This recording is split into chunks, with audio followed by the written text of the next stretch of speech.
Another day, another high for India's stock markets. We have seen the Nifty and the Sensex scale new highs. So, really, what's fueling this market rally and where are markets headed then? Is it time for investors to brace for uncertainty as well? Well, all of these answers, Anant Ladha, who is joining us, will be giving us. He is the founder of Invest Aaj for Kal, a mutual fund distributor as well. Thanks very much for your time, Anant. So, first question really, what's fueling this market rally? Hi, firstly, thank you so much for having me on the show. See, this time Indian market has rallied in last 15, 20 days, which is supported by international market. So the happiness and the bull run in the international market and Dow Jones and in US market is actually fueling this rally. Markets are rallying because they are expecting rate cut in this month, probably in the coming month. So that is why they are cheering that up in advance. Right, but is it just global cues or as well as strong fundamentals as well for India? See, India, obviously, whenever we are looking at the emerging market, India has to come in at a number one place right now because it has become everyone's favorite. We have one of the youngest population in the world. More than that, we are seeing steady growth rate as well, which is supported by controlled inflation. We are not seeing some random inflation figure which is causing worries for the market. So we are seeing a decent growth rate.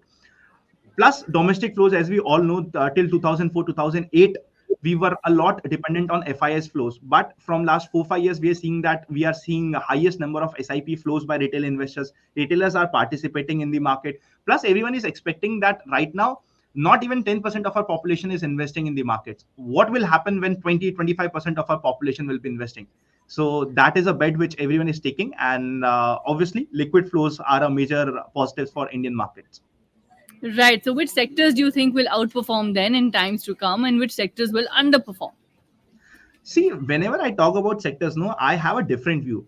Recently, we have seen that banking has underperformed. Because it has underperformed and market is already at a lifetime high, I feel that if market has to rally further, banking has to play its role. So probably banking might be a sector where I might find some spaces which is fairly valued and getting some good opportunities.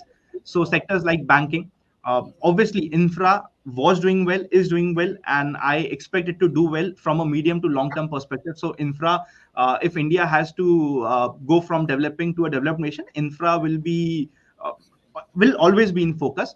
Insurance has off lately picked up. Metals, I think, will be volatile but can be an interesting sector to look at.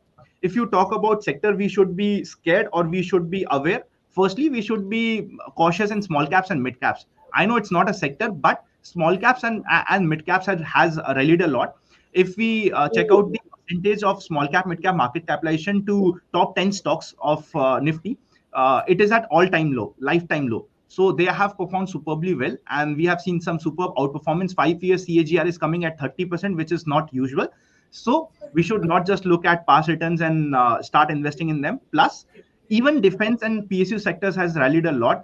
And just by looking at past returns, if we will invest expecting the same amount of results in coming future, we might get some setback. Okay, so for all those investors and all those viewers sitting at home and saying, okay, then should we brace for uncertain times? What would you say to them? Absolutely, yes. Especially whenever market hits a lifetime high. Plus, we have a US election in November, and usually, past four election data says that last 3 months to the US election is always volatile. So we can expect some volatility again in US markets, which will obviously brush upon on Indian markets as well. So yes, volatile markets I am expecting in next coming few months or quarters, and it will be good for the markets if we have some volatile days. Last 11 days, it is the first time which has happened post 2007 that market has rallied back to back for 11 continuous days, that too with a positive close. So some volatility will be good for the market if we have them. All right. Thank you so much for your time and for decoding this for our viewers. Thank you.